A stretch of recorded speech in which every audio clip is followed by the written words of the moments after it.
Haha Shankar Jai Shankar subscribe பண்ணுங்க. ஸ்ரீ மகாபீரவா திருவடிகள் சரணம். என்னோட சேனலில் புது பரிகாரங்கள், சக்தி மிகுந்த ஸ்லோகங்கள் அத்தனையும் நான் கொடுத்துக்கிட்டு இருக்கேன். இந்த பதிவில் நாம் பார்க்க போகிறது, மனசு ரொம்பவும் கஷ்டமாகவே இருக்குது, ஏதோ ஒரு பாரமாகவே இருந்துக்கிட்டே இருக்குது, அழுகையாக வந்துக்கிட்டே இருக்குது, யாருக்கிட்டையும் மனசு விட்டு பேசவும் முடியலை, எதையும் சொல்லவும் முடியலை, ஏதோ ஒரு பிரச்சனை மனசில் இருந்து வாட்டிக்கிட்டே இருக்குது. இந்த பிரச்சனையை வெளியில் சொன்னோம்னா அதுவே வேறு பிரச்சனையாக நமக்கு வந்துடுமா அப்படின்னு ரொம்பவும் பயந்துக்கிட்டு மனசில் குழப்பத்தோடையும் கவலையோடையும் எந்த நேரமும் இருந்துக்கிட்டே இருக்கிறீங்க.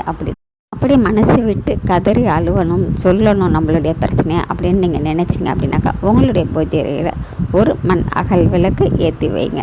அந்த விளக்கு ஏற்றும் ஸ்ரீ நரசிம்ம மூர்த்தியை நினச்சி நீங்கள் விளக்கேற்றுங்க. விளக்கேற்றி முடித்ததுக்கப்புறம் சுத்தமான தண்ணீர் வைங்க. உங்கள் கையில் என்ன நைவேத்தியம் இருக்கோ அதை எடுத்து வைங்க. வச்சதுக்கப்புறம் உங்கள் மனசில் இருக்க அத்தனை குறைகளையும் அவரிடத்தில் சொல்லுங்கள். இந்த வழிபாடை செஞ்சு பாருங்கள். கண்டிப்பாக உங்களுடைய எல்லா பிரச்சனைகளையும் ஏதோ ஒரு ரூபத்தில் ஸ்ரீ நரசிம்மர் தீர்த்து வைப்பாருங்க.